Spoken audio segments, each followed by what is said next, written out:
بیان کیا جاتا ہے کہ بنی اسرائیل میں دو بھائی تھے، جن میں سے ایک مسلمان تھا اور دوسرا کافر تھا۔ دونوں دریا کے شکاری تھے۔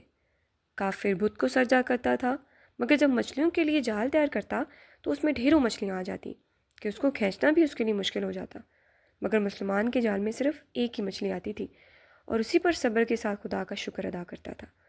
اتفاقاً ایک روز اس مسلمان کی بیوی اپنے مکان کی چھت پر گئی تو اس کی نظر کافر کی بیوی پر پڑی، جو زیور اور بہترین لباس سے آراستہ تھی۔ یہ دیکھ کر اس مسلمان کی بیوی کے دل میں وسوسہ پیدا ہوا کہ کاش میں بھی ایسی ہوتی۔ تو کافر کی بیوی بولی، تم اپنے شوہر کو اس پر آمادہ کر لے، وہ بھی میرے شوہر کے معبود یعنی بت کی عبادت کیا کرے، تاکہ تم بھی میری طرح مالدار ہو جائے۔ یہ سن کر مسلمان بھائی کی بیوی کچھ غمزدہ سی ہو کر نیچے آ گئی، اور جب اس کا شوہر گھر آیا تو اس نے بیوی کا حال متغیر دیکھ کر دریافت کیا، آخر کیا بات ہے جسے تو اس قدر غمزدہ معلوم ہوتی ہے؟ تو وہ کہنے لگی، بس میاں، یا تو تم مجھے طلاق دے دو یا اپنے بھائی کے معبود کی عبادت شروع کر دو۔ یہ سن کر اس کے شوہر نے کہا، خدا کی بندی، تو خدا سے نہیں ڈرتی؟ ایمان کی دولت ملنے کے بعد ایک کفر کی باتیں کرتی ہو؟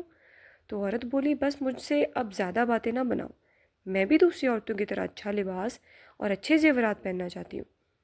جب اس مرد مومن نے دیکھا کہ یہ عورت ضد پر اتر آئی ہے تو اس کا اصرار حد سے بڑھ چکا ہے، تو اس نے عورت کو تسلی دی، کہا، اچھا، گھبرانے کی ضرورت نہیں ہے، میں کل سے کاریگروں اور مزدوروں میں جا کر محنت کر کے تجھے روزانہ 2 درہم دیتا رہوں گا، تو اس سے اپنی حالت درست کر لینا۔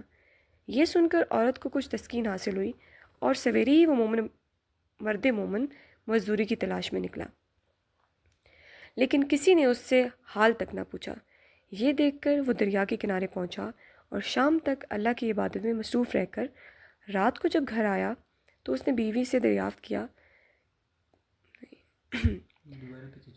تو بیوی نے دریافت کیا کہ آج تم کہاں تھے؟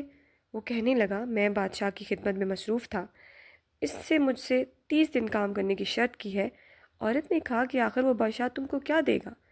تو اس نے جواب دیا، میرا بادشاہ بڑا کریم ہے اور اس کے خزانے مال و دولت سے بھرے ہوئے ہیں، وہ مجھے دے گا جو میں چاہوں گا۔ چنانچہ اسی طرح برابر وہ اپنے معبود برحق کی عبادت میں مصروف رہا، اور 30ویں رات ہوئی تو بیوی نے کہا، سنو میاں، اگر کل تم نے مجھے مزدوری لا کر نہ دی تو تم مجھے لازمی طلاق دے دینا۔ یہ سن کر اس کو اس قدر پریشانی لاحق ہوئی، اور 30ویں صبح کو اس نے ایک یہودی سے کہا، کیا تم مجھے مزدوری پر لگا لو گے؟ یہ سن کر یہودی کہنے لگا، ہاں، تم کو مزدوری تو مل جائے گی، لیکن شرط یہ ہے کہ میرے پاس تمہارے کھانے پینے کا کوئی انتظام نہیں ہوگا۔ چنانچہ وہ مرد مومن روزے کی نیت کر کے یہودی کے ساتھ ہو لیا۔ اللہ تعالیٰ کے حکم سے ایک فرشتہ 29 اشرفیاں ایک نورانی طباق میں لے کر اس کی بیوی کے پاس پہنچا اور کہنے لگا، میں بادشاہ کا قاصد ہوں، اس نے یہ اشرفیاں لے کر مجھ کو تیرے پاس بھیجا ہے اور فرمایا ہے کہ تیرا شوہر ہمارے پاس کام میں تھا، ہم نے اس کو نہ چھوڑا، یہاں تک کہ اسی نے ہم کو چھوڑ دیا اور یہودی کے پاس چلا گیا۔ اگر وہ ہمارا کام کرتا تو ہم اس کو اور زیادہ اجرت دیتے، بس یہ ایک اشرفی کی کمی اسی وجہ سے ہے۔ چنانچہ وہ عورت ان اشرفیوں میں سے ایک اشرفی لے کر بازار گئی۔ سنار نے اس کی 1000 قیمت عورت کے ہاتھ پر رکھ دی، اور جب شام کو وہ مومن گھر واپس لوٹا تو عورت نے اس سے دریافت کیا، آج تم کہاں تھے؟ اس نے جواب دیا کہ آج میں ایک یہودی کے کام پر گیا ہوا تھا۔ تو بیوی کہنے لگی کہ آخر بادشاہ کی خدمت ترک کر کے تم دوسرے کی خدمت کیوں کرتے ہو؟